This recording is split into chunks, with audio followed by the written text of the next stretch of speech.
நீ எழுச்சி உற வேண்டுமா? அதிகாரம் உன் கையில் வர வேண்டுமா? வையத் தலைமை கொள்ள வேண்டுமா? உன் ஆளுகையை, உன்னுடைய வேலையை, உன் புரட்சியை எங்கிருந்து தொடங்கு தெரியுமா? ஆங்கிலத்தில் பேசுறாருங்க அவர். உன் மீது எனக்கு ஒரு கனவு இருக்கிறது என்று பேசுகின்ற மார்ட்டின் லூதர் கிங் இப்படி சொன்னார். தெரு பெருக்குகிறாயா? தெரு பெருக்குகின்ற இளைஞனே, உன்னுடைய துடைப்பத்தை எடுத்து அந்த தெருவை எப்படி பெருக்கு என்றால், பீத்தோவன் என்கின்ற இசைக்கலைஞன் தன்னுடைய இசைக்கருவியை எடுத்து எப்படி வாசிப்பானோ அப்படி தெரு பெருக்குவாயா? நான் கோடீஸ்வரி ஆக முடியாதானே? நான் கோடீஸ்வரி தான். எப்போ தெரியுமா? பர்வீன் சுல்தானா பேசுகிறேன் என்றால், எப்பொழுது தமிழ் தெரிந்த உலகில் 1 கோடி காதுகள் திறந்து கொள்கின்றனவோ அப்பொழுது நான் கோடீஸ்வரி ஆகிறேன். வையத் தலைமை கொள் என்கின்ற சொல்லுக்கான விளக்கம் இதுதான். நீங்கள் எந்த துறையில் இருந்தாலும் அந்த துறைக்கு தலைமை ஏற்றுக்கொள்ளுங்கள். இதை கையில வச்சுக்கிட்டு சுத்தாதீங்க. சின்ன பெண்கள் சொல்ற, உண்மையாவே நீ ரொம்ப ஒரு மாற்றத்தை ஏற்படுத்தணும்னு நினைக்கிறியா? ஒரு அட்ராக்ஷன் வரணும்னு நினைக்கிற, கையில புக் எடுத்துட்டு போ. அது மிரட்டுற மாதிரியான ஒரு புக், ஷேக் வேற எடுத்துட்டு போ கையில்.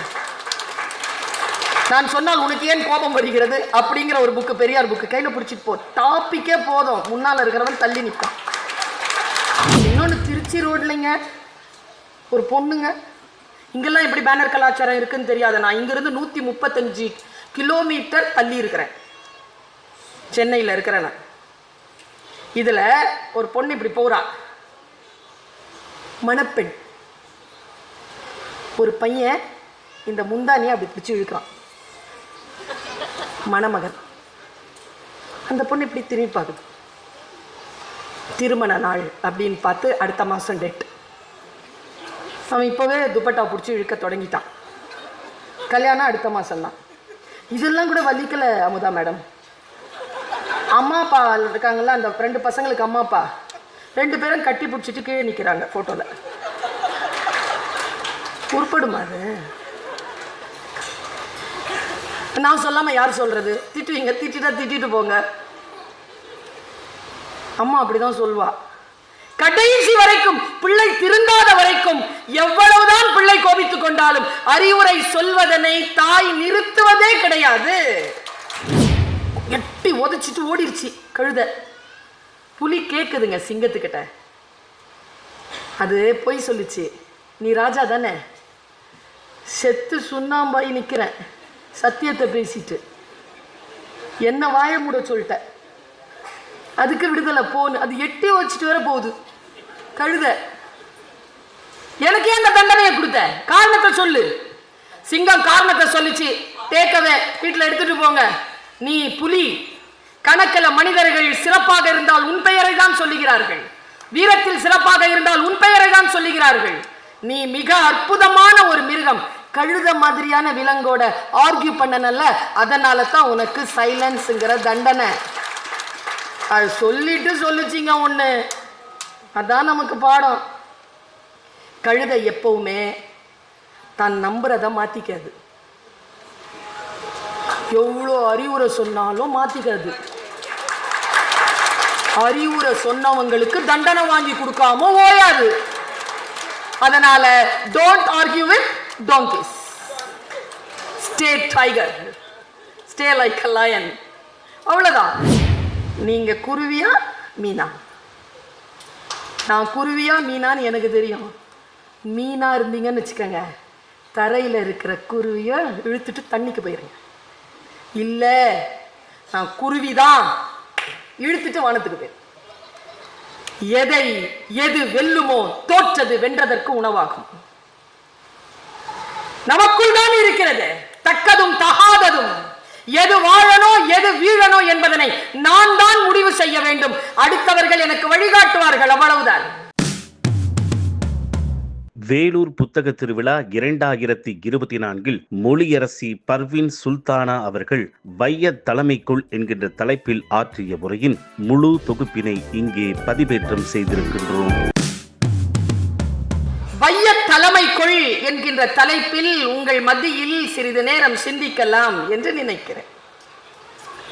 தலைமை ஏற்பது என்பது எல்லோருக்கும் பிடித்தமான ஒன்று. அதிகாரத்தை கையில் வைப்பது, நாம் சொல்லுவது போல் இந்த உலகம் நடக்க வேண்டும் என்று நினைப்பது என்பது எல்லோருடைய அறிவு புலத்திலும் மிளறக்கூடிய ஒரு செய்கைதான், ஒரு சிந்தனை தான். வைய தலைமை கொள் என்கின்ற சொல்லை புதிய ஆத்திச்சூடியிலே பாரதியார் பயன்படுத்துகிறார்.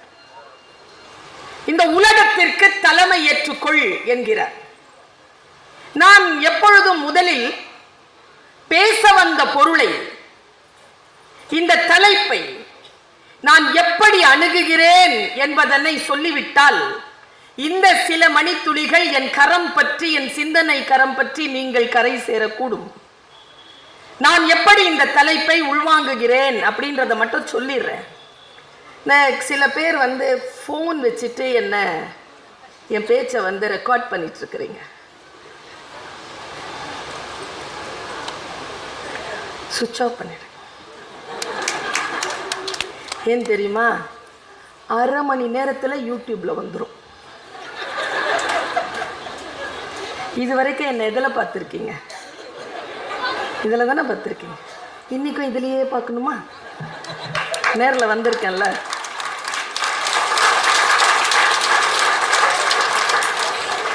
எதை ஆவணப்படுத்துறதுன்னே தெரியாம எல்லாத்தையும் ஆவணப்படுத்திட்டு இருக்கோம். அதனால் ஆவணப்படுத்தப்பட வேண்டியது எல்லாம் ஆவணப்படுத்தப்படாமல் கடந்து போய்கொண்டிருக்க. கவனித்துக் கொள்ளுங்கள். நான் பேசக்கூடிய இந்த வினாடிகளில், இந்த நிமிடங்களில் எல்லா சொற்களும் உங்களுக்கானதாக இல்லாமல் இருக்கலாம். ஆனால் ஏதோ ஒரு சொல் மறைந்திருக்கும். அந்த சொல் வரைக்கும் நீங்கள் சேர வேண்டும் என்றால் விழிப்புணர்வோடு எல்லா பேச்சையும் கேட்டுத்தான் ஆக வேண்டும். வைய தலைமை கொள் என்கின்ற வார்த்தையை நான் எப்படி உள்வாங்குகிறேன்? ஐயா எப்பொழுதுமே சொல் விளையாட்டில் சூரர். திமு அப்துல் காதர் ஐயா பேசிட்டு போனார்ல, இப்படி காட்டுறேன்னா உட்கார்ந்து இருந்த இடத்தை காட்டுறேன்னு அர்த்தம். சொல் விளையாட்டில் சூரர். வைய தலைமை கொள் என்கின்ற வார்த்தையை வைதல் என்றவர் எடுத்துக்கொண்டார். நான் அதை பெயர் சொல்லாக எடுத்துக்கொள்கிறேன். அவர் சொன்னது வினை சொல், நான் சொல்வது பெயர் சொல். உலகத்தை தலைமை ஏற்க வா. உலகத்தை எப்படி தலைமை ஏற்க முடியும்? 800 கோடி மக்கள் வாழக்கூடிய பூமி, 1200 ஸ்கொயர் ஃபீட் வாங்குறதுக்கு 60 வருஷம் ஆயிடுது. அதுவும் சொந்தமான நிலம் இல்லை. இந்த பக்கத்துல சோறு, அது அடுத்த வீட்டு சோறு. இந்த பக்கத்துல அடுத்த வீட்டு சோறு. இது எவனுடைய தரையோ, இது யாருடைய கூரையோ. காத்தடைச்சு விற்கிறான், அது வாங்குறதுக்கே 50 வருஷம் ஆயிடும். நான் சொல்வது இடம் பற்றிய குறிப்பல்ல. வைய தலைமை கொள்ளுதல்னா என்னது? ஒண்ணும் இல்ல. மார்ட்டின் லூதர் கிங் 52 பேச்ச பேசியிருக்கிறார். ஐ ஹாவ் அ ட்ரீம் என்று சொல்லி அவருடைய 52 பேச்சு இந்த தலைப்பில் மட்டும் இருக்கு. அத்தனை பேச்சிலும் வேறு வேறு செய்திகளை சொல்லும் மார்ட்டின் லூதர் கிங் ஒரு குறிப்பிட்ட செய்தியை அடிமைத்தனத்தில் இருக்கக்கூடிய தன் இனத்திற்காக பேசி அந்த அடிமை தலையில் இருந்து அவர்கள் விடுபட்டு அதிகாரத்திற்கு வர வேண்டும் என்றால் என்ன செய்ய வேண்டும் என்ற குறிப்பு தந்து கொண்டே இருக்கிறார். அவர் பேசிய பேச்சிற்கான ஆழத்தை அதிகார வர்க்கம் உணர்ந்ததினால் தான் பேசிக் கொண்டிருக்கின்ற பொழுது அரசியல் கொலை செய்யப்பட்டவர் மார்ட்டின் லூதர் கிங். அவ்வளவு பயங்கரமான சொல்லது. என்ன சிக்கல் தெரியுமா?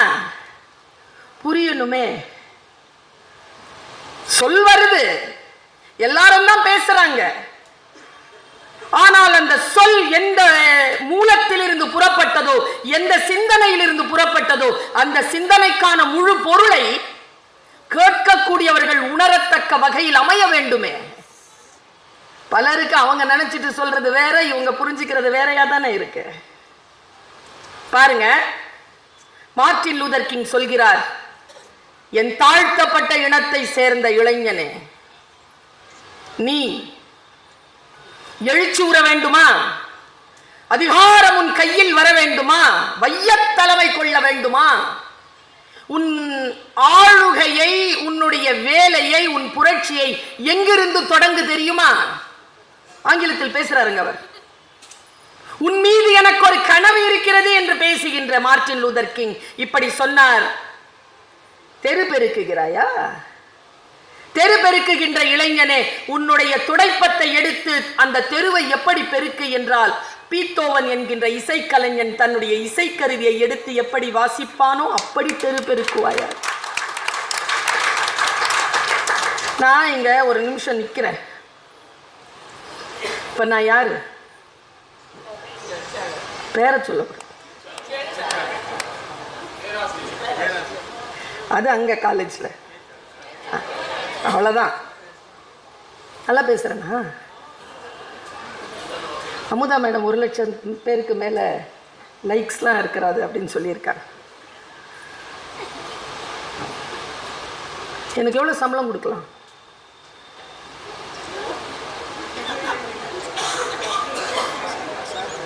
உங்களா 1 lakh? அவ்வளோதானா? இன்னும் பேசவே இல்லை. 1 lakh கொடுக்கலாங்கிறது. நான் ஒன்று கேட்குறேங்க, 1 கோடி ரூபாய் கொடுக்கலாமா? அப்படி கேட்டேன்னு வச்சுக்கோங்களேன், தாசில்தார் மேடம் அந்த கோடியில் போய் நின்றுக்க, கோடி ரூபாய்லாம் கொடுக்க முடியாது. நான் யோசிச்சு பார்க்குறேன், இந்த மண்ணின் மைந்தர் பெரியார்தாசன் சொல்லுவார், உண்மையா ஒருத்தன் மேலேந்து குதிக்கிறான் அவனுக்கு பேர் டூப்பு, குதிக்கிற மாதிரி ஒருத்தன் நடிக்கிறான் அவனுக்கு பேர் ஹீரோ, குதிக்கிறவனுக்கு 1000 ரூபாய் சம்பளம், நடிக்கிறவனுக்கு கோடி ரூபாய் சம்பளம் கொடுக்குறீங்களே, இந்த நாடு உருப்படுமான்னு எங்க ஐயா கேட்பார்.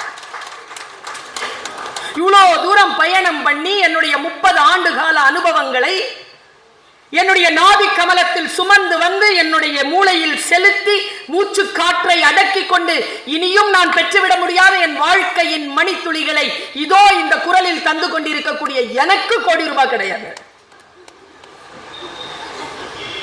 நடிக்கிறவங்களுக்கு கொடுப்பீங்களா? ஒன்று சொல்றேங்க, நான் கோடீஸ்வரி ஆக முடியாதானே? நான் கோடீஸ்வரி தான். எப்போ தெரியுமா? பர்வீன் சுல்தானா பேசுகிறேன் என்றால் எப்பொழுது தமிழ் தெரிந்த உலகில் 1 கோடி காதுகள் திறந்து கொள்கின்றனவோ அப்பொழுது நான் கோடீஸ்வரி ஆகிறேன். வைய தலைமை கொள் என்கின்ற சொல்லுக்கான விளக்கம் இதுதான். நீங்கள் எந்த துறையில் இருந்தாலும் அந்த துறைக்கு தலைமை ஏற்றுக்கொள்ளுங்கள். இதைவிட சிறப்பானது எதுவும் இல்லை என்கின்ற நிலையில் உங்களை உயர்த்தி நிற்கிறதா? அந்த செய்கை உங்களிடத்தில் இருக்கிறதா? நீங்கள் தலைமைத்துவத்திற்குள் வந்துவிட்டீர்கள் என்று பொருள். நான் இப்படி கேட்கிறேன். அடுத்தவங்களுக்கு நாம ரொம்ப நல்ல லீடருங்க, சூப்பர் லீடர் நாம அடுத்தவங்களுக்கு. நான் எப்பவுமே சொல்லுவேன், நமக்கு ஏதாவது பிரச்சனையா இருந்தா நாம வக்கீல் ஆயிரும். பார்த்துருக்கீங்களா?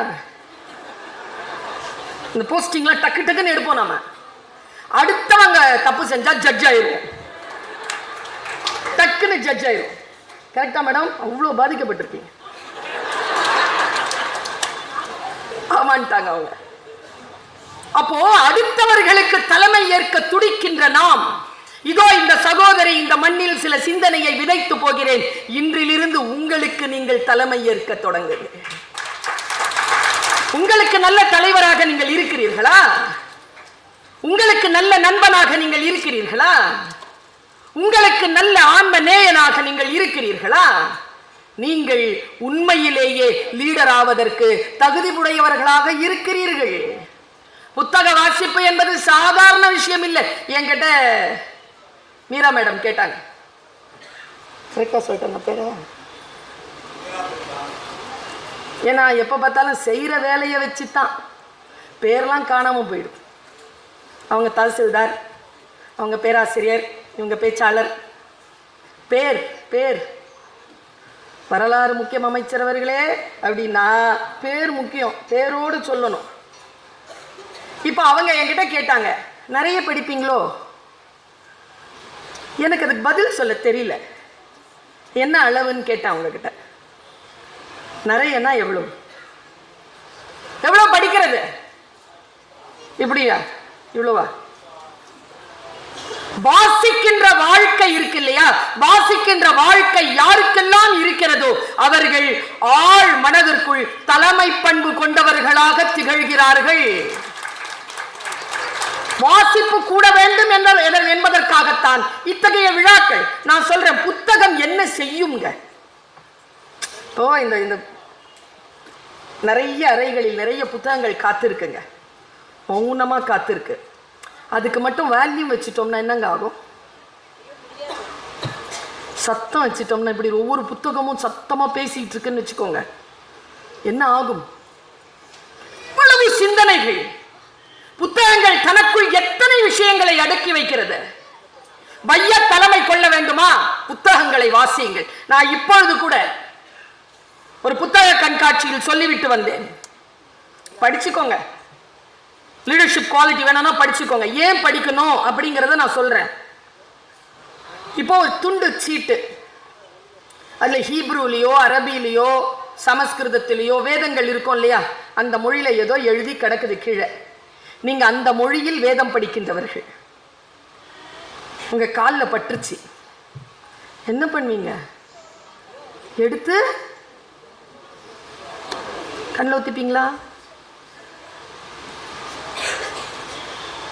பல பேருக்கு வேதம் வாசிக்கக்கூடியவர்களுக்கு வாசிக்க தான் தெரியுமே தவிர என்ன வாசிக்கிறோன்றது புரியாது. நம்ம நாட்டில் அந்த ஒரு நிலை இருக்கு. நான் இப்படி கேட்குறேன், எடுத்து கண்ணில் ஒட்டிக்கிட்டீங்கன்னு வச்சுக்கோங்க, அதில் ஒரு குறும்புக்காரன் அந்த மொழியில் கெட்ட வார்த்தை எழுதி போட்டிருக்கான். கண்ணில் ஒட்டிக்கலாமா குப்பையில் போடலாமான்னு தெரியணும்னா படிக்கணும். படிக்க தெரியாது. எதையெல்லாம் படிக்க கூடாது என்று தெரிந்து கொள்வதற்காக படிக்க வேண்டும். யாரெல்லாம் எப்படி இருக்கிறார்கள் என்று தெரிந்து கொள்வதற்காக படிக்க வேண்டும். அன்றாடம் நம் தலைமைத்துவத்திற்கான சவால், நாம் எந்த அளவிற்கு தினசரி விஷயங்களை தெரிந்து வைத்திருக்கிறோம் என்பது வேலூர் மக்களுக்கு சொல்ல வேண்டியதில்லை. முதல் கலக குரல் இந்தியாவிலேயே எழுப்பப்பட்ட இடம் வேலூர். சாதாரணமான மண் இல்லை இது. இந்த கலக குரலினுடைய அடி ஆழத்தில் இருக்கக்கூடிய வெடிகுண்டின் கந்தக நிலம் இது. சாதாரண நிலம் இல்லை இந்த தொண்டை மண்டல். இவர்களுக்கு விழிப்புணர்வு கொண்டு வந்து கொடுப்பதற்காக எந்த வார்த்தைகளை இந்த புத்தகங்களில் இருந்து இந்த தலைமுறை எடுத்துக்கொள்ள வேண்டும். நேற்று சும்மா இப்படியே ஏதோ ஒன்று படிச்சுக்கிட்டே இருந்தேன், ஒரு குறிப்பு வந்ததுங்க. என் மனதிலே பல விஷயங்களை வெளிச்சமாக்கிய குறிப்பு நான் உங்களுக்கு கடத்திட்டு போறேன். நம்மில் பல பேருக்கு கடந்த காலம் இருக்குல்ல, அது ரொம்ப சுமையா இருக்கு. இந்த காயங்கள் ரொம்ப சுமையா இருக்கு. எது நடந்தாலும் அந்த கடந்த காலத்திற்கான சுமைகளோடையே இருக்கு. அதுவே நம்மளை குழப்பிட்டு இருக்கு. ஒரு எழுத்தாளன், ஒரு சிந்தனையாளன் எப்படி அந்த முடிச்சை அவிழ்த்து கொடுக்குறான் பாருங்க. கார் ஓட்டுறீங்க, ஃப்ரண்ட்ல ஒரு கண்ணாடி இருக்கு, அது முன்னால என்ன வருதுன்னு உங்களுக்கு சொல்லும். சைட் மிரர் இருக்கு. சைட் மிரர் எதுக்கு? பின்னால என்ன இருக்குன்றது தெரிஞ்சுக்கிறதுக்கு. சைட் மிரரையே பார்த்துட்டு ஓட்டினா எப்படி இருக்கும்? என்ன ஆகும்? என்ன ஆகும்? ஆக்சிடென்ட் ஆயிடும். முன்னால இருக்கிறதுக்கு தான் பெரிய கண்ணாடி, பின்னால இருக்கிறதுக்கு சின்ன ரெஃபரன்ஸ் தான். கொஞ்சம் அப்படி பார்த்துக்கிட்டா போதும், ஓ வந்துகிட்டு இருக்கு, ஜாகிரதையா போனோம், அவ்வளவுதான். கடந்த காலம், நிகழ்காலம் தான் முக்கியம். முன்னால் இருக்கின்றதை பார்த்து கொண்டே போ. இவ்வளவு பெரிய விஷயங்க. ஆறாத ரணங்களாலும் ஆபாசமான எண்ணங்களாலும் நிரம்பி வழிகின்ற பொழுது தலைமை குணம் எப்படி வரும்? பெண்கள் உங்கள் அத்தனை பேருக்கும் சொல்கிறேன், ஆண்கள் உங்கள் அத்தனை பேருக்கும் சொல்கிறேன், வீட்டிலோ அலுவலகத்திலோ நீங்க லீடர்ஷிப்ல இருக்கிறீங்கன்னா, ஒரு தப்பு நடக்குதுன்னா எவன் தப்பு செஞ்சான்னு பாத்தீங்கன்னா நீங்க முதலாளி. தப்பு எங்க நடந்துச்சுன்னு பாத்தீங்கன்னா நீங்க தலைவர். தப்பு எங்க நடக்குதுன்னு பாருங்க. தலைமை ஏற்கக்கூடிய குணம் அது. ரொம்ப சிறப்பா இன்னொரு வார்த்தை சொல்லவா? சிறந்த லீடர் யார் தெரியுமா? நான் அறிந்த சிறந்த லீடர் யாருன்னா, எல்லோரையும் விட சிறப்பானவன் இல்லை, தன்னை விட சிறப்பானவர்களை உருவாக்குபவன் தான் லீடர். அந்த லீடர்ஷிப் இருக்கா நம்ம கிட்ட?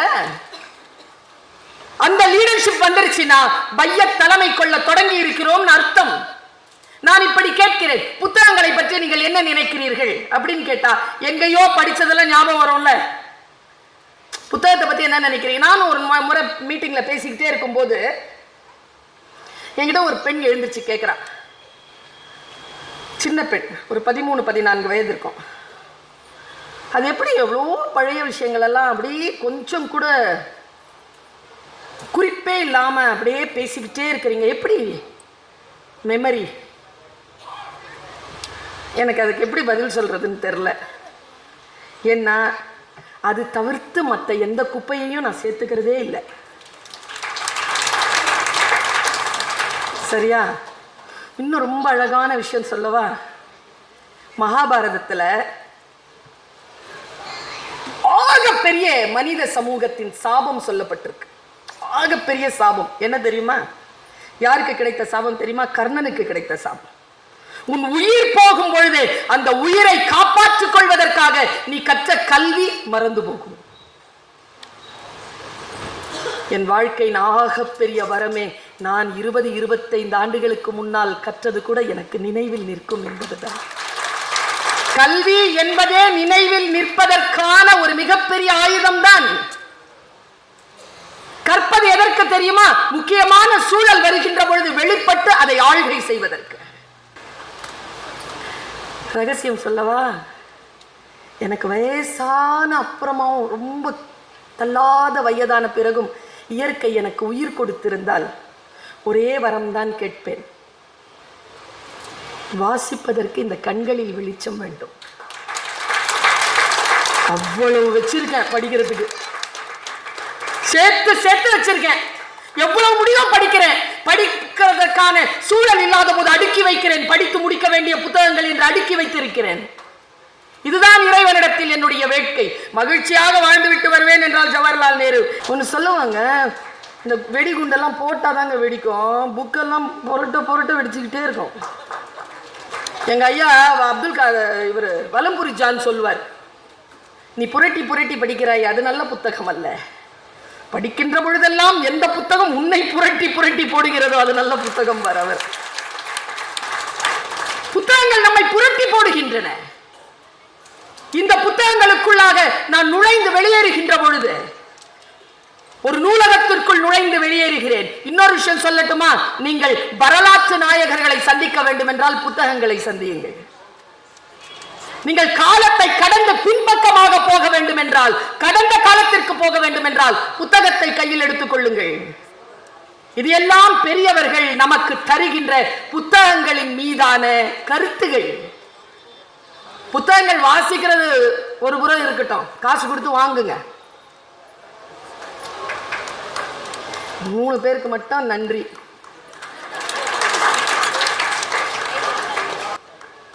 ஒரு நகை வாங்குறதுக்கு என்ன பண்றீங்க? ஒரு சேலை வாங்குறதுக்கு நீங்க பண்ற அநியாயம். ஒருத்தர் கேட்டார் என்கிட்ட, என்னங்க அப்படி மேட்சிங்கா அப்படி எவ்வளோ நேரம் செலவழிச்சு புக்கு வாங்குறது இல்ல, புடவை வாங்குறீங்க. என்ன பார்டரும் வாழ்க்கை தான் மேட்சிங்கா அமைய மாட்டேங்குது பல பெண்களுக்கு. புடவையாக வேண்டாம், புக்கு போய் வாங்குறது இருக்குல்ல. பெண்களுக்கு சொல்கிறேன், புத்தகங்கள் வாங்குங்கள், வாசியுங்கள்.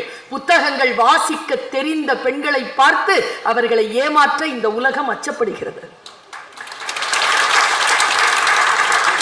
இத கையில வச்சுக்கிட்டு சுத்தாதீங்க. சின்ன பெண்கள் சொல்ற, உண்மையாவே நீ ரொம்ப ஒரு மாற்றத்தை ஏற்படுத்தணும்னு நினைக்கிறியா, ஒரு அட்ராக்ஷன் வரணும்னு நினைக்கிற, கையில புக் எடுத்துட்டு போ. அது மிரட்டுற மாதிரியான ஒரு புக், ஷேக் வேற எடுத்துட்டு போ கையில. நான் சொன்னால் உனக்கு ஏன் கோபம் வருகிறது அப்படிங்கிற ஒரு புக்கு, பெரியார் புக்கு கையில பிடிச்சிட்டு போ. டாபிக்கே போதும், முன்னால இருக்கிறவன் தள்ளி நிற்கான். இதை வச்சுக்கிட்டு போனா கிட்ட வருவாங்க. இது ஆபத்து. அதுதான் காவல். தலைமை குணம் ஏற்றுக்கொள்வதற்கு முன்னால் நமக்கு நாமே சில விஷயங்களை நன்றாக பார்க்க வேண்டும் என்பதற்காக நான் சொல்லுகிறேன். தலைமை குணம் என்பது மற்றவர்களுக்கு வழிகாட்டுகின்ற, நமக்கு நாமே வழிகாட்டிக் கொள்ளுகின்ற மாபெரும் வித்தை. அந்த மாபெரும் வித்தை தெரிய வேண்டும் என்றால் அன்றாடம் நாம் கற்க வேண்டும். அன்றாடம் கற்றுக்கொள்வது எப்படி? இப்போ ஒருத்தி இவ்வளவு வைத்தாலும் கத்திக்கிட்டு இருக்கிற, மேடையில் எழுந்திரிச்சு ஃபோட்டோவுக்கு மட்டும் வந்து போஸ்ட் கொடுத்தாங்க ஒரு அம்மா. பேச்சு கேட்கவே வரல, அங்கே நின்று பேசிக்கிட்டு இருக்கிறாங்க.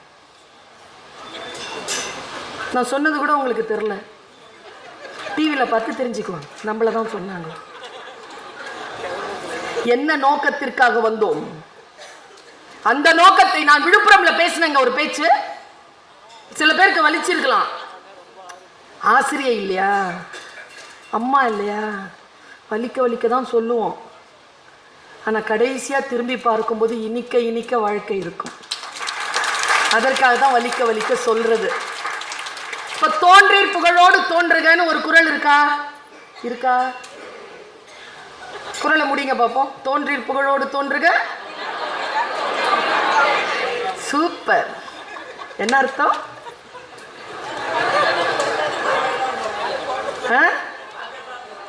வாத்தியார் தான் சொல்லுவாங்க, நீ சொல்லு, அதனால தான் உன்னை கூட்டிட்டு வந்துருக்குது. சொல்லு. இதை பாருங்களேன், எனக்கு இருக்கிற விளக்கம், நான் சொல்ற விளக்கம் வித்தியாசமானதுங்க. நான் இந்த Z ஜெனரேஷனுடைய டீச்சர், சரியா? எல்லாம் 17-18 வயசுல இருக்கக்கூடிய குழந்தைகளுக்கான டீச்சர் தான். நான் சொல்றது சரியா இருக்கா பாருங்க. ஒரு பேனர் பார்த்தேன், 2 ஆணும் பெண்ணும் கட்டி பிடிச்சிக்கிட்டு ஒரு போட்டோ, கல்யாண நாள் அப்படின்னு போட்டிருக்குது. இன்னைக்கு 27ஆம் தேதி. ஆனால் நான் பார்த்தது, அந்த ஃபோட்டோ பார்த்தது 18ஆம் தேதி. அந்த ஃபோட்டோவை நான் 18ஆம் தேதி பார்க்குறேன், கட்டி பிடிச்சிட்டு இருக்குதுங்க ரெண்டும். கல்யாணம் இன்னைக்கு தான். அதுக்கு முன்னால் ஒரு 10 நாளாவது இருக்கும் ஃபோட்டோ ஷூட் முடிச்சு. இன்னைக்கு பிரார்த்தனை பண்ணுற அந்த கல்யாணம் நடந்திருக்கணும். நான் உனக்கு கேட்குறேன், தோன்றீர் பள்ளுவாங்க போவாங்க, அது நமக்கு. நீங்க முஸ்லிம்கள் குரான் படிச்சுக்கோங்க, கிறிஸ்துவர்கள் பைபிள் படிச்சுக்கோங்க, இந்துக்கள் பகவத்கீதை மற்ற உபனிஷதங்கள் புராணங்களை படித்துக் கொள்ளுங்கள். தமிழர்களாக இருக்கின்ற பொழுது நமக்கான மறை திருக்குறள் தான். திருக்குறளை படிச்சுக்கோங்க. திருக்குறள் சொல்லுது, புகழ் புரிந்த இலோர்க்கு இல்லை, இகழ்வார் முன் ஏறுபோல் பீடு நடை. என்ன அர்த்தம்? புகழ் புரிந்த ஒரு பெண் அல்லது ஒரு ஆண் ஒருத்தருக்கு இல்லைன்னா அவர்களால் சபையில் புகழோடு சிங்கம் போல் நடக்க முடியாது என்கிறது. அப்படி என்றால் திருமணம் செய்து கொள்வது புகழ். நீ 27ஆம் தேதி புகழோடு இருக்கின்ற அந்த வாழ்க்கை வாழ்ந்துவிட்டு 28ஆம் தேதி பேனர் கட்டி இருந்தா தோன்றீர் புகழோடு தோன்றுக. சரி, இது சொல்றேன், விட்டுருங்க. இன்னொன்று, திருச்சி ரோட்லைங்க ஒரு பொண்ணுங்க, இங்கெல்லாம் எப்படி பேனர் கலாச்சாரம் இருக்குன்னு தெரியாது. நான் இங்கிருந்து 135 கிலோமீட்டர் தள்ளி இருக்கிறேன், சென்னையில் இருக்கிறேன் நான். இதில் ஒரு பொண்ணு இப்படி போறா, மணப்பெண். ஒரு பையன் இந்த முந்தானியை அப்படி பிடிச்சி இழுக்கிறான், மணமகன். அந்த பொண்ணு இப்படி திரும்பி பார்க்குது. திருமண நாள் அப்படின்னு பார்த்து அடுத்த மாதம் டேட். அவன் இப்போவே துப்பட்டா பிடிச்சி இழுக்க தொடங்கிட்டான். கல்யாணம் அடுத்த மாதம்தான். இதெல்லாம் கூட வலிக்கலை அமுதா மேடம்.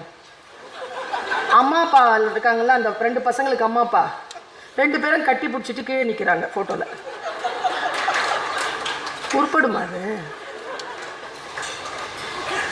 நான் சொல்லாமல் யார் சொல்கிறது? திட்டுவீங்க, திட்டிட்டா திட்டிட்டு போங்க. அம்மா அப்படிதான் சொல்வா.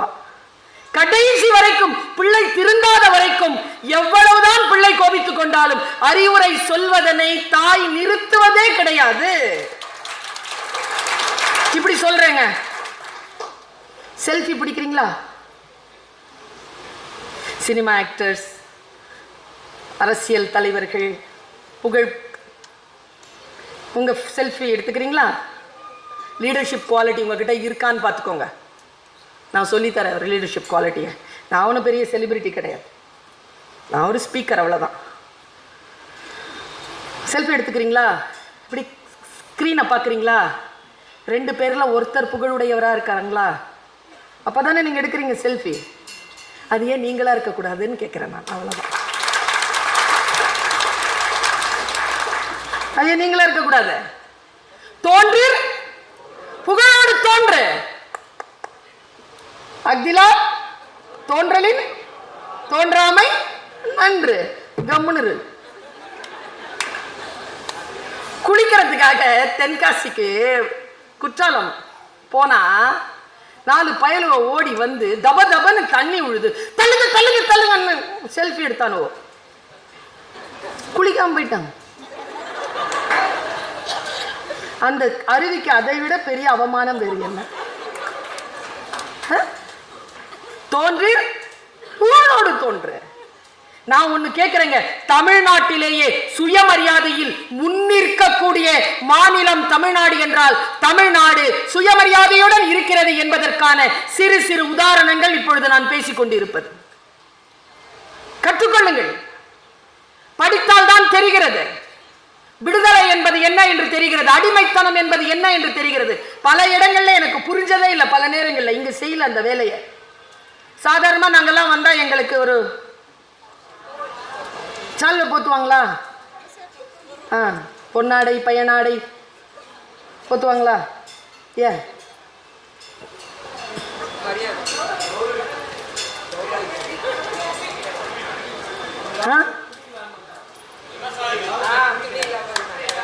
நமக்கு ஒரு காலத்துல நமக்கு மேலாடை இல்லைங்க.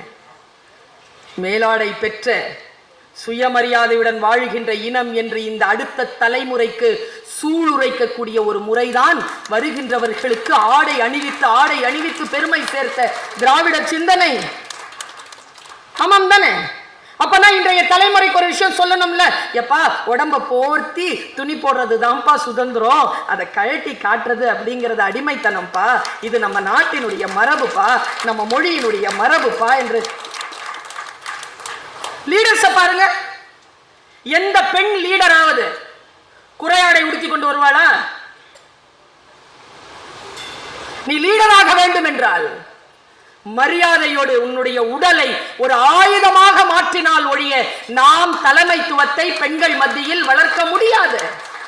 ஏங்க எங்க அம்மாங்க, எனக்கு 45 வயசு தாண்டி இருக்கீங்க, எங்க அம்மாக்கு 79 வயசு. இன்னைக்கு நான் செருப்பு போட்டுட்டு வெளியில வந்தாலும் எங்க அம்மா ஒரு நிலக்கண்ணாடி வச்சிருக்கு. ஏன் வச்சிருக்கு தெரியுமா? செருப்பு போடுற இடத்துல வச்சிருக்குதுங்க.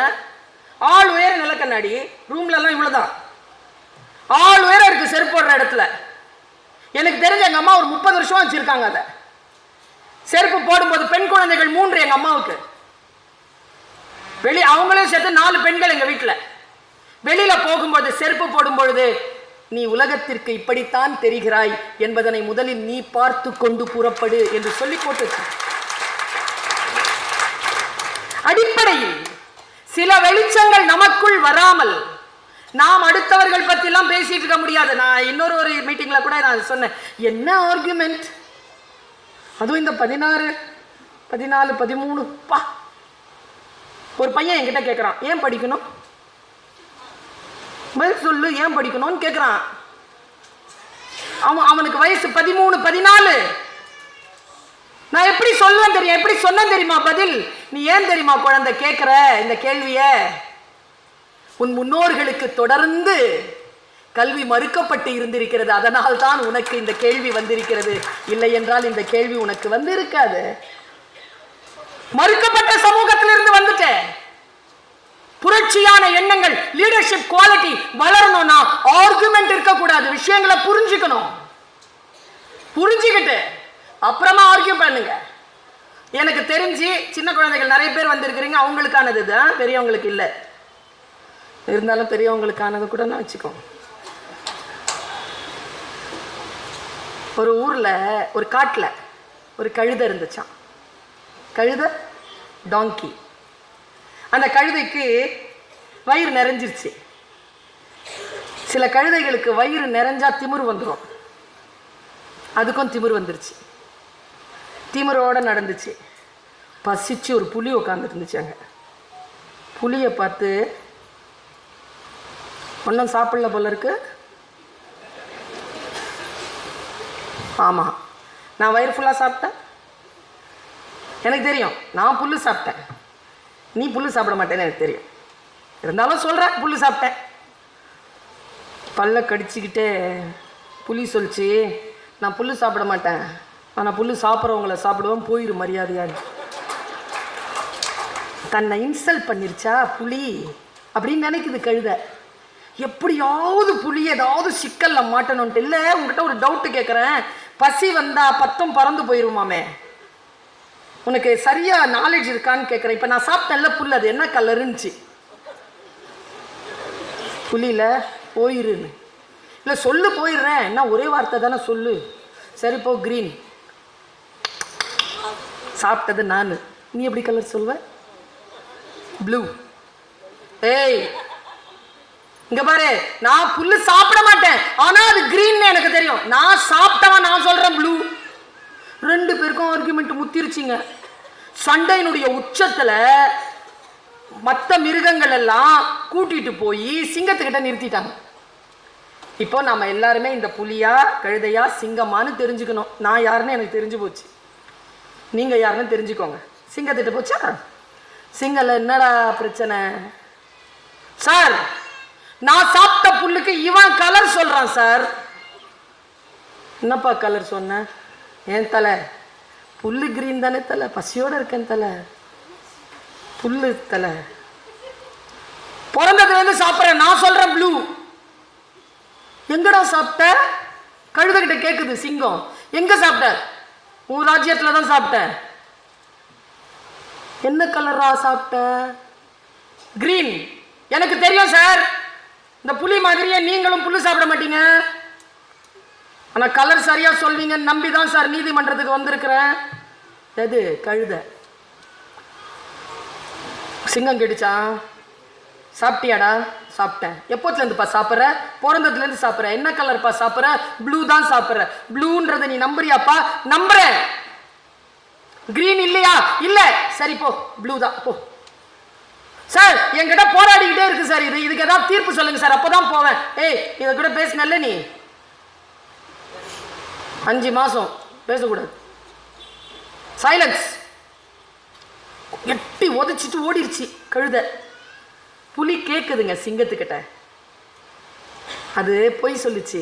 நீ ராஜா தானே, செத்து சுண்ணாம்பாய் நிக்கிறேன், சத்தியத்தை பேசிட்டு என்ன வாய மூட சொல்லிட்ட, அதுக்கு விடுதலை போன்னு. அது எட்டி வச்சுட்டு வர போகுது கழுதை.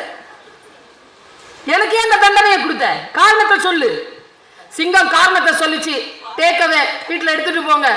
நீ புலி, கணக்கில் மனிதர்கள் சிறப்பாக இருந்தால் உன் பெயரை தான் சொல்லுகிறார்கள், வீரத்தில் சிறப்பாக இருந்தால் உன் பெயரை தான் சொல்லுகிறார்கள். நீ மிக அற்புதமான ஒரு மிருகம், கழுத மாதிரியான விலங்கோட ஆர்கியூ பண்ணனல்ல, அதனால தான் உனக்கு சைலன்ஸ்ங்கிற தண்டனை. அது சொல்லிட்டு சொல்லுச்சிங்க ஒண்ணு, அதான் நமக்கு பாடம். கழுதை எப்பவுமே தான் நம்புறத மாத்திக்காது. எவ்வளோ அறிவுரை சொன்னாலும் மாத்திக்காது. அறிவுரை சொன்னவங்களுக்கு தண்டனை வாங்கி கொடுக்காம ஓயாது. அதனால don't argue with donkeys. Stay tiger. Stay like a lion. அவ்வளவுதான். நான் யோசிச்சு பார்க்கிறேன், இந்த விஷயங்கள் எல்லாம் யாரிடத்தில் எப்படி பேசுவது, எப்படி பேசாம, பல நேரங்களில் நான் சொற்களால் ஆனவள் என்று சொல்வார்கள். நான் உண்மையில் சத்தியத்திற்கு சாட்சியம் சொல்லுகிறேன், நான் சொற்களால் ஆனவள் இல்லை. இந்த மேடையில் மட்டும்தான் நான் சொற்களால் ஆனவள். இந்த உலகத்திற்கு மட்டும்தான் மேடைகளில் நான் சொற்களால் ஆனவள். எனக்குள் நான் மௌனங்களால் ஆனவள். நான் நிறைய மௌனத்தோடு இருக்கிறேன், நிறைய வாசிக்கிறேன், நிறைய பயணம் செய்கிறேன். யோசித்து பார்த்தால் இது எல்லாம் செய்வதனால் தான் இது கிடைக்கிறது என்பதுதான் அடிப்படையில் உண்மை. எதை செய்வதனால் எது கிடைக்கும்? நான் விருத்தாச்சலத்தில் பேசிட்டு இருக்கும் பொழுது, இதே புக் ஃபேர் தான், திடீர்னு ஒரு விஷயம் ஞாபகம் வந்தது. அதை சொன்னேன். உலகத்தில் எவ்வளோ போராடினாலும் எது தெரியுமாங்க வேணும் நம்ம எல்லாருக்குமே? எவ்வளோ போராடினாலும் எது நமக்கு மிக மிக அத்தியாவசியம்னா, பெண்களுக்கு சொல்றேன். மார்ச் 8ஆம் தேதிக்கு மகளிர் தினம்ல ஒரு மெட்டீரியல் வச்சிருக்கேன், பெண்களுக்கு சொல்லணும்னு வச்சிருக்கேன். அது வரைக்கும் காத்திருக்கிறீங்களா? இப்பவே சொல்லிடவா?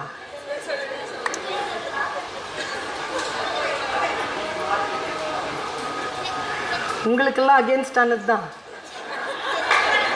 சரி வர்றது வரட்டும், கேடு ஒரு மாசம் கழிச்சு வரட்டும்னு தோணுதா பாருங்க. இப்பவே சொல்லு, எனக்கு என்ன சொல்லிட்டு போறேன். இங்க பாருங்க, எதை இழந்தாலும் சுதந்திரத்தை மட்டும் இழந்து விடாதீர்கள். விடுதலை, லிபரேஷன். அடிமைத்தனத்தோடு ஒரு காலமும் இருக்காதீர்கள். அன்பாருங்க. சுயமரியாதை அப்படிங்கிறதுக்கு தந்தை பெரியார் தருகின்ற விளக்கம் என்ன தெரியுமா? எனக்கு யாரும் பெரியவன் இல்லை என்று சொல்லுவது இல்லை சுயமரியாதை. நான் யாரையும் விட உயர்ந்தவன் இல்லை என்று சொல்லுவதுதான் சுயமரியாதை. அது இருக்கா நம்ம கிட்ட? நான் யாரையும் விட உயர்ந்தவன் இல்லை, இந்த அதிகாரம் என்பது அடுத்தவர்களை விட உயர்வானது இல்லை என்று மக்கள் தொண்டராக தனக்கு நினைத்துக் கொள்ளக்கூடியவன் தான் தலைவன். அவன்தான் சுயமரியாதை தலைவன். பாருங்க, என்னுடைய கல்லூரி இருக்கு இல்லையா, அது 70 வருஷத்துக்கு முன்னால கட்டப்பட்ட ஒரு கல்லூரி. ஜவஹர்லால் நேரு எடுத்து வைக்கிறார். 125 பெண்களை வைத்து தொடங்கப்பட்டது. 5 டீச்சர்ஸ் தான். நான் யோசிச்சு பார்த்தா, அந்த வரலாறுலாம் யோசிச்சு பார்த்தா இன்னைக்கு தெரியல எனக்கு. சிஎம்சிக்கும் அதே மாதிரி ஒரு வரலாறு, கைடாஸ் கேடர் மேடம் உடைய வரலாறு, ஊரிஸ் கல்லூரிக்கு ஒரு வரலாறு இருக்கு. இதெல்லாம் சாதாரணமா வந்துடல, இந்த கல்வி நிறுவனங்கள்லாம் சாதாரணமா வரல. இன்றைக்கு நாம் இதை பேசக்கூடிய கடப்பாட்டில் இருக்கிறோம் என்பதற்காக சொல்றேன். மியாசில போர்ட் மீட்டிங் 1951, நியூ காலேஜ் தெரியல எல்லாருக்கும், தொடங்குது. போர்ட் மீட்டிங்ல உட்கார்ந்து இருக்கார் ஜஸ்டிஸ் பஷீர் அஹமத் சயீத், ஜட்ஜ். அவர் எல்லாரும் அப்படியே ரொம்ப சந்தோஷமா இருக்காங்க. எஸ்டாப்ளிஷ் ஆயிடுச்சு காலேஜ். எழுந்திருச்சு சொல்றார், பாத்திமா அக்தர் அப்படின்ற அவங்க மிஸ்ஸஸ் போகும்போது ஒரு லேடிஸ் காலேஜ்க்கு ஒரு விண்ணப்பத்தை சொல்லிட்டு வாங்கலன்னு சொல்றாங்க. மை ஸ்ட்ரகிள்ன்ற புக்ல அவர் எழுதுறாருங்க. இதை 1982 அவர் எழுதுறாரு அந்த புக்கை. அந்த புக்ல அவர் இதை பதிவு செய்யறார். கூட இருக்கிறவங்க சொன்னாங்களா, என்ன வேணும் உனக்கு? இல்ல லேடிஸ் காலேஜ் முஸ்லீம்களுக்கு. விளையாடுறியா? முஸ்லீம்களுக்கு லேடிஸ் காலேஜுங்கிற எங்க? சிட்டிலியா? முடியாது. அவர் சொல்றார், 5 நட்சத்திர தகுதியுடன் உடலையும் புத்தியையும் மிக சிறப்பாக வைத்துக் கொண்டிருக்கக்கூடிய, உடல் நலமும் புத்தி நலமும் பேணுகின்ற ஒரு நிறுவனத்தை நான் கட்டி எழுப்புவேன் சொல்லிட்டு 1951 வெளியில வர்றார். 1955 எஸ்டாப்ளிஷ் பண்ணிட்டார் எஸ்ஐடி காலேஜ் அப்படின்ட்டு. ஜவஹர்லால் நேருவும் அப்துல் கலாம் ஆசாதும் வந்து கல்லெடுத்து வச்சு தொடங்குறாங்க. அந்த காலேஜ்ல நான் வேலை செய்யறேன். எங்களுக்கு ஒரு தலைவர் வந்து சேர்ந்திருக்கிறார். இப்போ அவர் வந்து கொஞ்சம் பல காலம் ஆச்சு. அவர் யாருன்னா பாருங்களேன், நமக்கு வரலாறு நம்ம தெரிஞ்சுக்கணும். உங்க வீட்லயும் அந்த வரலாறு இருக்கும், தெரியணுமே. அவர் யாருன்னா ஜம்மு அண்ட் காஷ்மீருக்கு சீஃப் செக்ரட்டரியா இருந்தவர். பாபரி மஸ்ஜித் இடிப்பின் பொழுது கலவரம் நடக்காமல் பல்லாயிரக்கணக்கான உயிர்களை காப்பாற்றிய அந்த பொறுப்பில் இருந்தவர் மூசா ரசா. அதனால் அவருக்கு பத்மபூஷன் விருது வழங்கப்பட்டது. அவர் தான் எங்க காலேஜ்ல தலைவர். அவர் ஒரு புக்கு எழுதுறார். அவர் வந்து ஒரு ரேஷியஸ் ரீடர். 8000 புக்கை காலேஜ்க்கு கொடுத்திருக்கார். 86 அகவை. பிரமாதமா பேசுவார். நான் ரொம்ப கவனிப்பேன், பேச்ச ரொம்ப கவனிப்பேன். பாருங்க, அவர் ஒரு விஷயம் சொல்றார், உங்களுக்கு புரியுதான் பாருங்க. புரிஞ்சிருச்சுன்னா கொடுத்து வச்சவங்க நீங்க. புரியணும். நான் சொல்றது புரியுதா, காதுல விழுதா அப்படின்னு சொல்லுவாங்க தெரியுமா டீச்சர்ஸ். ஐயோ புரியுதா அப்படின்னா எஸ் மிஸ் நான் எல்லாம் நோன்னு சொன்னா மறுபடியும் கிளாஸ் எடுக்க ஆரம்பிச்சிருவாங்க. உடனே எஸ் மிஸ். அவர் சொல்றார், சேவல் சண்டை மாதிரி. சேவல் சண்டை தெரியுமா? ஒரு படம் கூட வந்தது, அதான் நான் பார்த்தேன். குரல் எங்கிருந்து வருதுன்னு கேட்டுதான். இப்போ இஸ்ரோன்னு ஒன்று இருக்குல்ல குட்டி பையா, அதுக்கான இயக்குனர் பேர் என்ன கண்ணு? லியோ படம் பார்த்தியா? அந்த இயக்குனர் பேர்னா உனக்கு சொல்கிறேன்.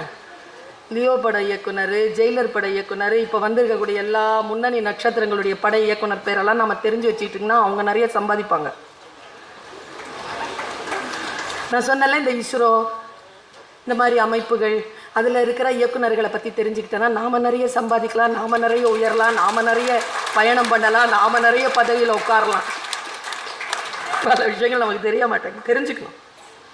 அவர் எழுதுறார், இந்த சேவல் சண்டை மாதிரி சின்ன பட்டு குருவி சண்டை நடக்குமாங்க வடநாட்டில், நவாபுகள் வீட்டில் நடக்குமா. இந்த பட்டுக்குருவி எப்படி இருக்குன்னா பட்டு நிறத்தில் இருக்கணுமா, கொண்டை மட்டும் வந்து கலர் கலராக இருக்குமா. 2 நவாபுகள் அதை கொண்டு வருவாங்களாம். ஒரு பட்டு நூலை காலில் கட்டிட்டு ஒரு பட்டு துணியை விரிச்சு 2த்துக்கும் சண்டை விடுவாங்க. எல்லாரும் காசு போடுவாங்களாம், நிறைய காசு. அந்த குருவி அப்படி நடக்குமாங்க, அது நடக்க நடக்க காசு போடுவாங்களா. 2த்துக்கும் சண்டை ஆகுமா. சண்டையில் ஒரு குருவி உட்காந்துக்கும், ரத்த கல்லறையில் உட்காந்துரும். ஒரு குருவி ஜெயிச்சிரும். ஜெயிச்ச குருவிக்கு என்ன தெரியுமா பரிசு?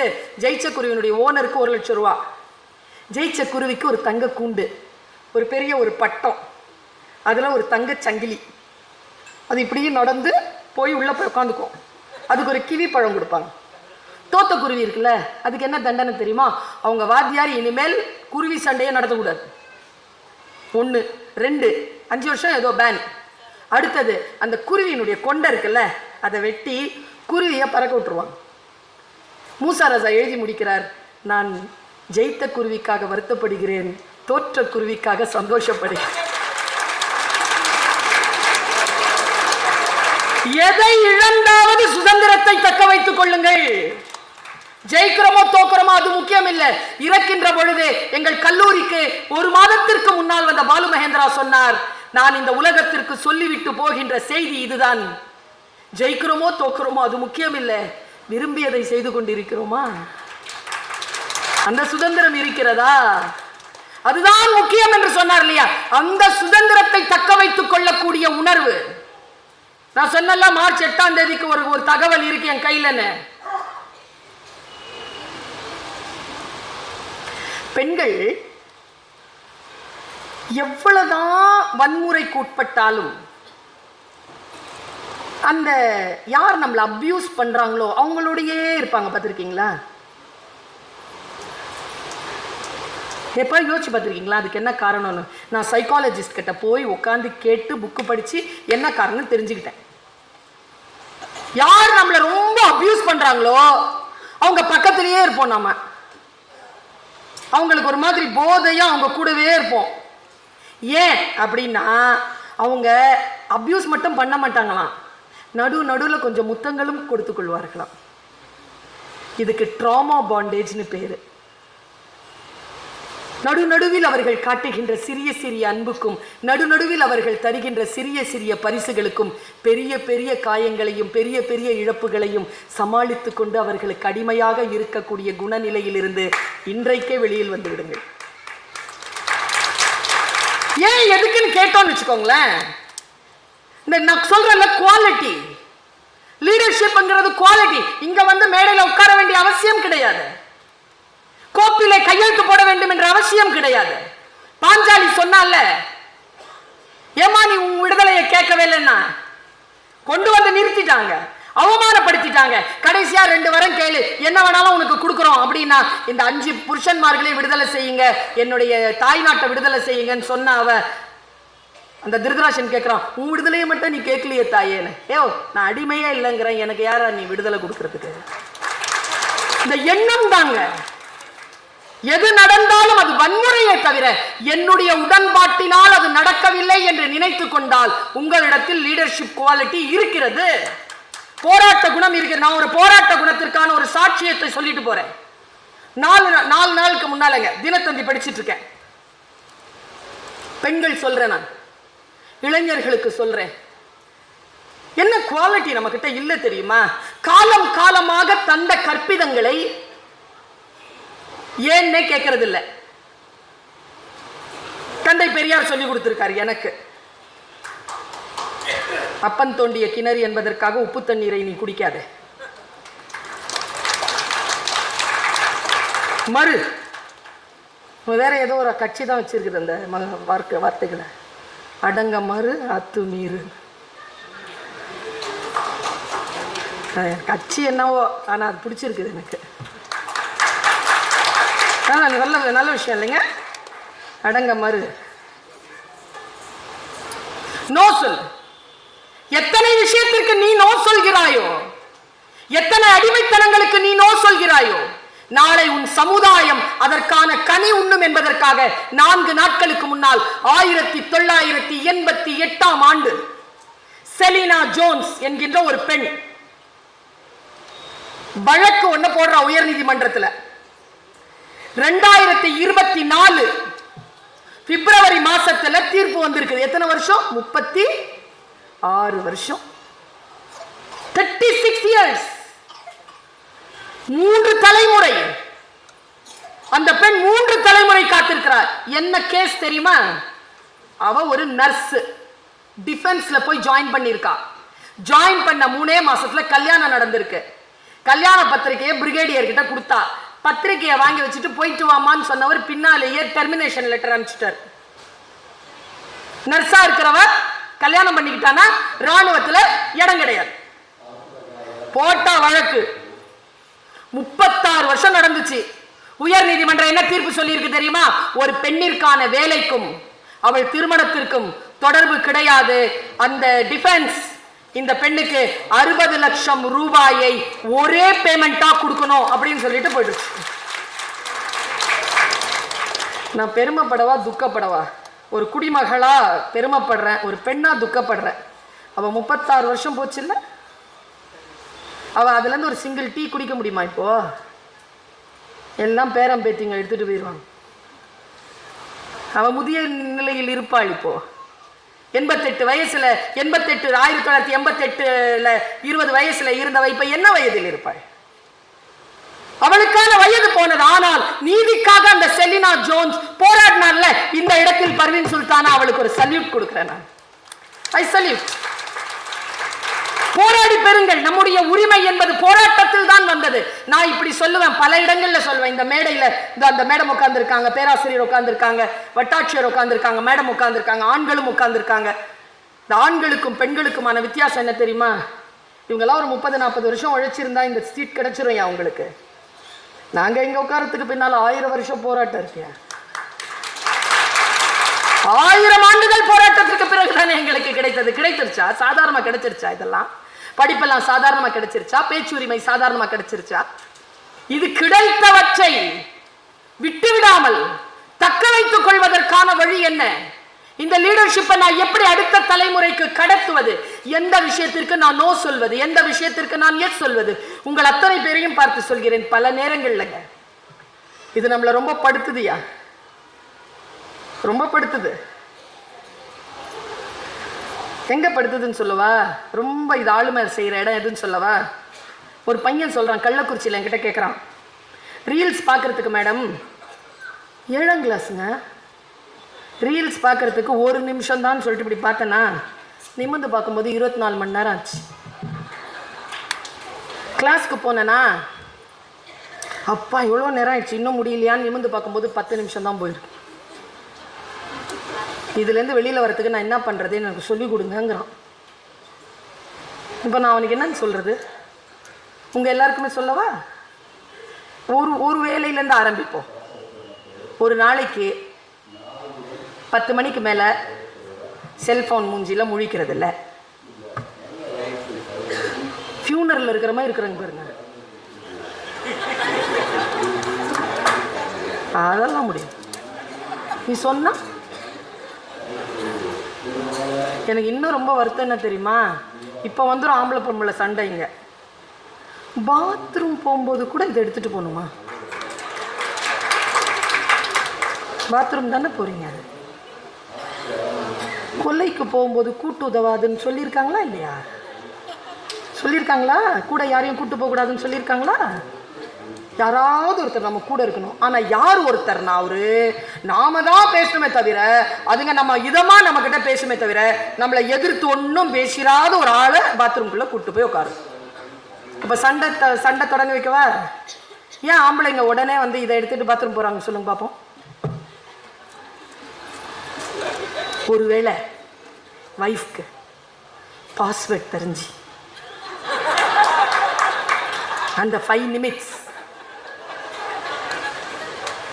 என்னங்க இது?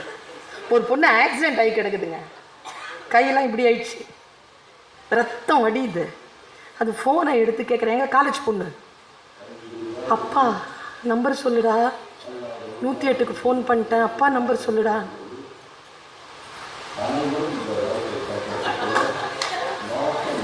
பாஸ்வேர்டு சொல்ல மாட்டேங்குதுங்க. கிட்ட கூப்பிட்டு போட்டுச்சு பாருங்க ஒரு பாஸ்வேர்டு. இந்த சூன்யம் வைக்கிறவங்க வைப்பாங்க தெரியுமா,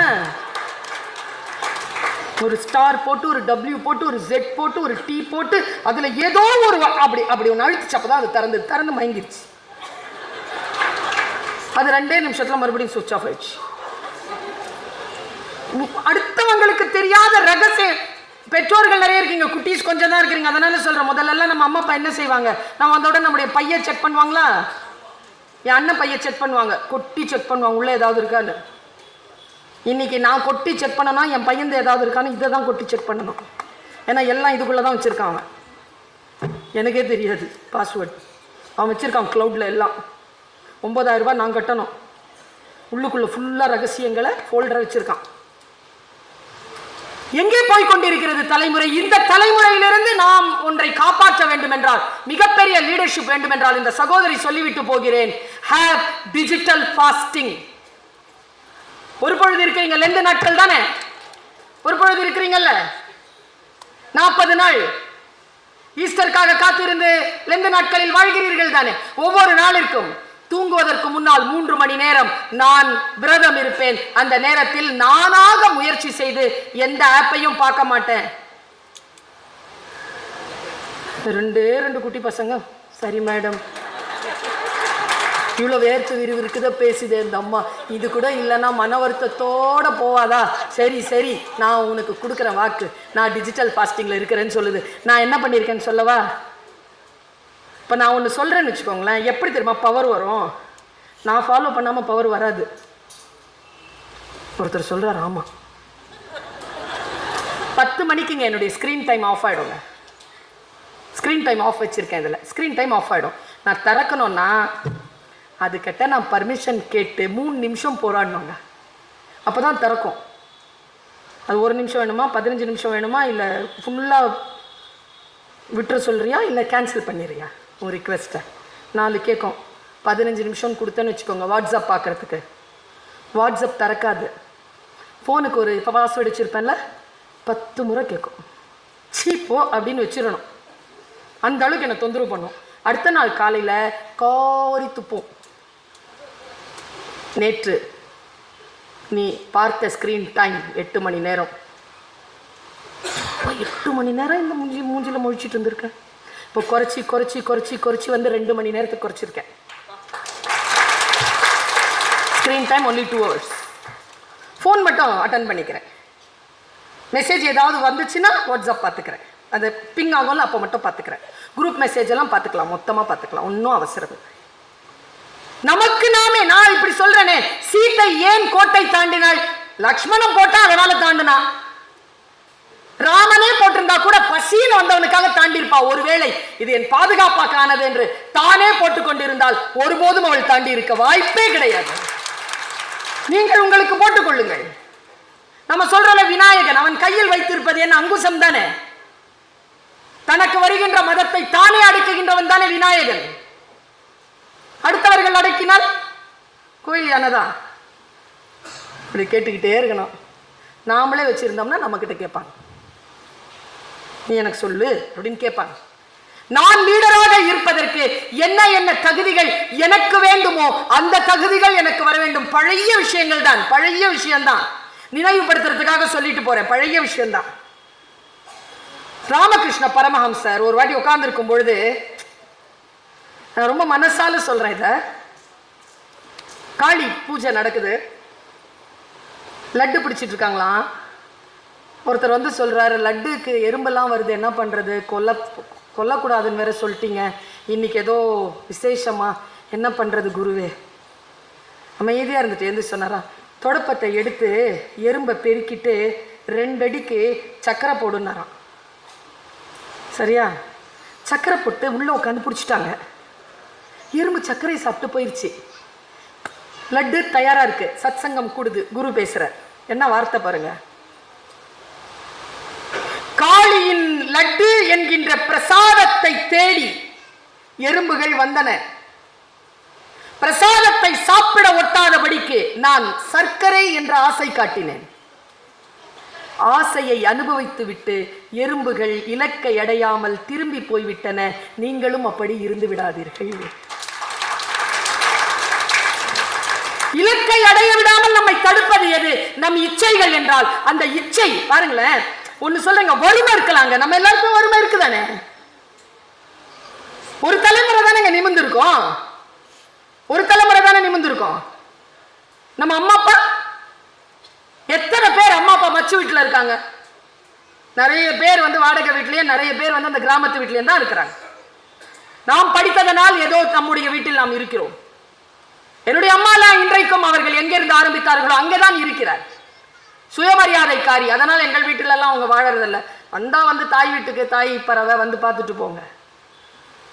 நான் இப்படி கேட்கிறேன் உங்களை, எத்தனை பேர் நம்முடைய வாழ்க்கையை சுயமரியாதையோடு வாழ்வதற்காக பல விஷயங்களை நாம் நோ சொல்லி நம்முடைய விஷயங்களை நாம் தக்க வைத்திருக்கிறோம். பணம் பெரிய விஷயம் இல்லைங்க. பணம் வரும், உழைச்சா வரும், படிச்சா வரும். எனக்கு தெரிஞ்சு நிறைய மார்க் வாங்குறத விட நல்லா படிங்க. நிறைய மார்க் வாங்கினா நிறைய சம்பாதிக்கலாம், நல்லா படிச்சா நிறைய சம்பளம் கொடுக்கலாம். நல்லா படிங்க, நல்லா படி.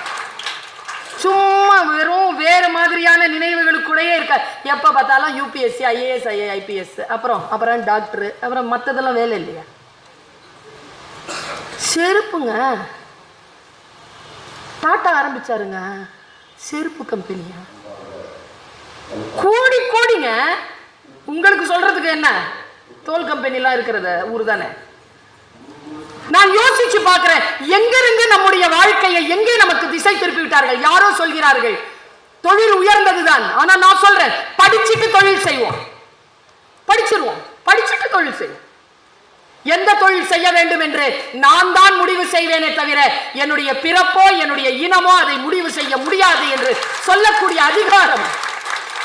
அதாவது அவர் சொன்னாரு, வேற்றுமை தெரிந்த நாற்பால் உள்ளும். அது வேகமா சொல்லிட்டு போனா தமிழ் வாத்தியார் புரியாது, டீட்டெயிலா சொன்ன புரியும். வேற்றுமை தெரிந்த ஆரியர் படை கடந்த பாண்டியன் நெடுஞ்செழியன் சங்க இலக்கியத்தில் பேசுகிறான்.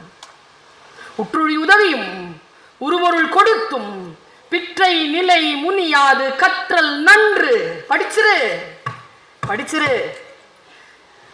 வாத்தியாருங்க கஷ்டப்படும் போது அவங்க கஷ்டத்தை போக்குறதுக்காக வேலை செஞ்சு உருவொருள் கொடுத்து இந்த படிப்பால நமக்கு என்ன கிடைக்க போகுது அப்படின்னு கோவப்படாம குழந்தை படிச்சிருறியா, படிச்சிரு. அம்மா படிச்சவன் பால் தான் தன் நிலை திரிவாள், படித்தவன் பால் தான் அரசும் செல்லும். ஒன்னு செய், இதெல்லாம் வேணாமா? உன்னை தாழ்த்தப்பட்டவன் பிற்படுத்தப்பட்டவன் என்று இந்த சமூகம் இழிநிலையில் வைத்திருக்கிறதா? நீ பெண் தானே. சூத்திரன் கூட நம்மை விட உயர்ந்தவன், ஏனென்றால் அவன் ஆண். நான் பெண் தானே. உன்னை யாரேனும் கீழே தள்ளுகிறார்களா? அவன் சொல்லுகிறான், வேற்றுமை தெரிந்த நாள் பால் உள்ளும் கீழ்ப்பால் ஒருவன் கற்கின் மேல் பால் ஒருவன் அவன் கண் படுமே. அவன் காலில் வந்து விழுவான்டா. அவனை காலில் வந்து விழ வைக்கிறதுக்கு இதுதானே. எனக்கு தெரிஞ்சு ஒரு அம்மா, அம்பிகான் பேர் அவளுக்கு, புனேல இருக்கா. 10ஆம் கிளாஸ் தான் படிச்சா, கல்யாணம் பண்ணிட்டு வந்தா. ஒரு கான்ஸ்டேபிள பார்த்தா, புருஷன் நல்ல டிப் டாப்பா ட்ரெஸ் பண்ணிட்டு போறான் வரான். நானும் போலீஸ் வேலைக்கு ட்ரை பண்ணவான்னு கேட்டா. புருஷன் என்ன செஞ்சார், சரி படிச்சுக்கோ. வீட்லயே உட்காந்து படிச்சாங்க. எங்க 12 வருஷத்துலங்க டிஎஸ்பிங்க அம்பிகா. ஃபர்ஸ்ட் சல்யூட் யார்கிட்ட இருந்து வாங்கினா தெரியுமா? போஸ்டிங்க கரெக்டாக அங்கே போட்டு புருஷன் இருக்கிற போலீஸ் ஸ்டேஷனாக போய் உட்காந்து அந்த கான்ஸ்டேபிள் கிட்ட தான் ஃபர்ஸ்ட் சல்யூட் வாங்குச்சு அந்த அம்மா. வரலாறு. வேற்றுமை தெரிந்த நால்பால் உள்ளும் கீழ்ப்பால் ஒருவன் கற்கின் மேல்பால் ஒருவன் அவன் கண் படுமே. அதனால் கற்க வேண்டும். உங்களுக்கு லீடர்ஷிப் வேணும்னா படிச்சிருங்க. நான் இப்படி சொல்றேன். நீங்க மகாபாரதத்துல நான் நிறைய பேசியிருக்கேன். அதை ஒருத்தர் திரௌபதிக்கு ஒரு விக்கம், உடனே தண்ணி எடுக்கிறதுக்கு 4 பயல்களும் ஓடிடுவாங்க 5 பேர்ல. நகுலன் ஓடிடுவான், சகாதேவன் ஓடிடுவான், அர்ஜுனன் ஓடிடுவான், பீமன் ஓடிடுவான். திரௌபதி நிப்பா, தண்ணி எடுத்துகிட்டு வரவே மாட்டானுங்க 4 பேரும். தர்மன் வெயிட் பண்ணிகிட்டே இருப்பார். இவளுக்கு விக்கல் அதிகமாயிரும். தர்மன் சொல்வார், நான் போய் தண்ணி எடுத்துட்டு வரேன். அப்போ திரௌபதி சொல்வா, உங்களுக்கெல்லாம் போகிறதுக்கெல்லாம் வழி தெரியாது, நான் போய் வேணாலும் கொண்டு வரேன். ஐயோ, உனக்காக தான் பிரச்சனையே, மரியாதையாக நில்லு. பீமன் வந்தால் நான் என்னன்னு சொல்லுவான் அவனுக்கு, உன்னை காணாமல் போக்கிட்டு நான் போய் தண்ணி எடுத்துகிட்டு வரேன்னு போவான். நல்லா இருக்கோங்க அந்த காட்சி. நீங்கள் நிஜம் என்றால் நிஜம்னு நம்பிக்கோங்க, புராணம்னா புராணம்னு நம்பிக்கோங்க. எனக்கு மேட்டர் முக்கியம்.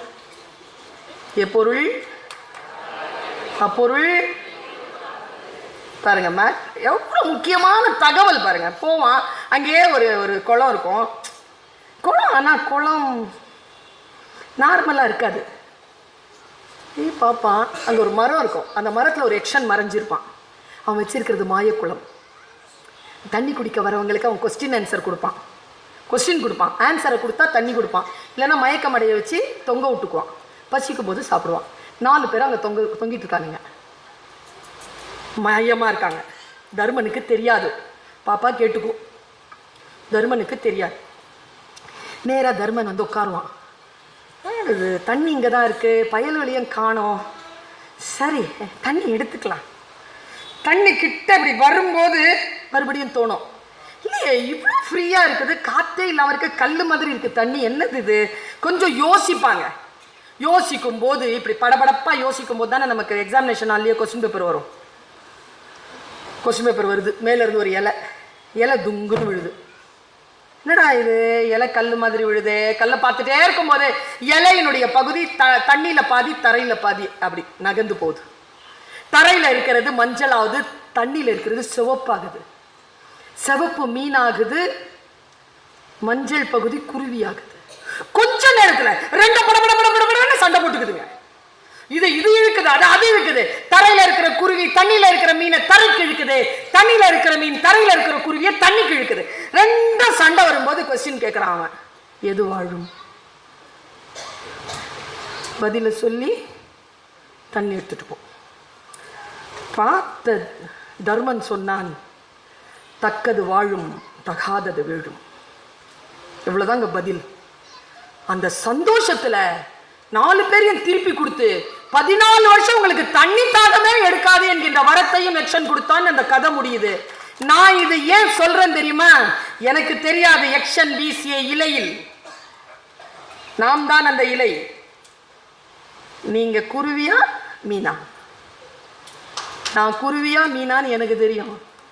மீனா இருந்தீங்கன்னு வச்சுக்கோங்க, தரையில் இருக்கிற குருவியை இழுத்துட்டு தண்ணிக்கு போயிருங்க. இல்லை, நான் குருவிதான், இழுத்துட்டு வானத்துக்கு போய். எது வெல்லுமோ தோற்றது வென்றதற்கு உணவாகும். நமக்குள் தான் இருக்கிறது தக்கதும் தகாததும்.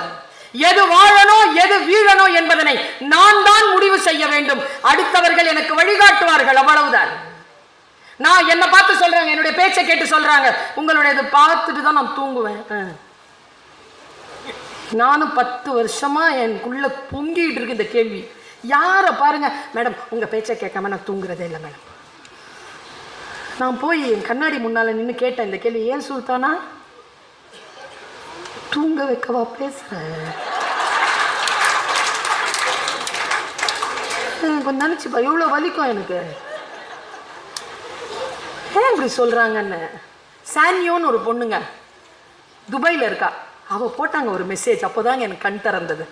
அவ சொல்றா, யூனோ டாக்டர், இங்கிலீஷ்ல சொல்றா, you know doctor Parveen Sultana, your speeches are sleeping pills. நீயுமா?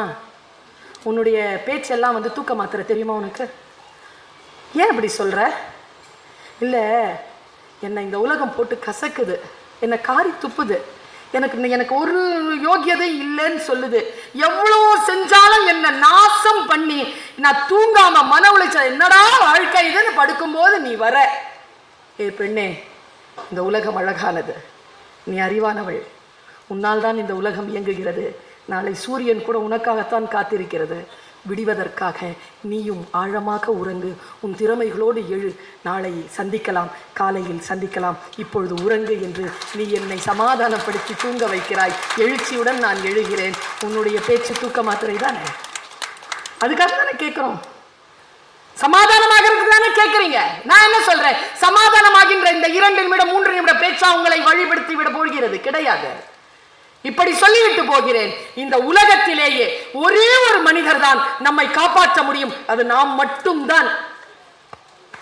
நான் மட்டும்தான் என்னை காப்பாற்ற முடியும். The only person under the sky will help you is you. நீ முடிவு செய்தால் தான் நீ தாழ்கிறாய், நீ முடிவு செய்தால் நீ வெல்கிறாய். கணவன் ரொம்ப பிரச்சனையில் இருக்கிறாங்க, ரொம்ப பிரச்சனை பண்றாங்க. ஒரு அம்மா டார்ச்சரான ஒரு புருஷனுக்கு பொண்டாட்டி, அது சொல்லுது டார்ச்சர் பண்ண வேண்டியது அவர் வேலை, அதில் பாதிக்கப்படாம இருக்கிறதுங்கிறது என் சாய்ஸ். நான் பாதிக்கப்படுறது இல்லை, என் வேலையை நான் செஞ்சிடுறேன். நான் ஏன் பாதிக்கப்படணும்? நான் சத்தியத்தில் நிற்கின்ற பொழுது நான் ஏன் வருத்தப்பட வேண்டும்? சில பேர் நம்மளை வருத்தப்பட வைக்காம தூங்க மாட்டாங்க, நான் நடிச்சுக்கலாம் வருத்தப்படுற மாதிரி. ஆனால் உண்மையில் அப்படி இருக்கக்கூடாது.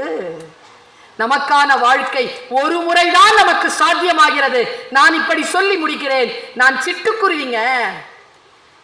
இந்த லீடர்ஷிப் குவாலிட்டி எனக்குள்ள வந்ததற்கான அர்த்தத்தை சொல்லிட்டு போறேன். நான் சிட்டுக்குருவி தான். ஆனா ஒண்ணு செஞ்சேன், சிறக விரிச்சேன், பார்த்தேன், விரிச்சேன். சிட்டுக்குருவி இல்லை நான். இந்தா பெருசா பறக்கு, இது சிறகு இருக்கு. நான் ராஜாளி.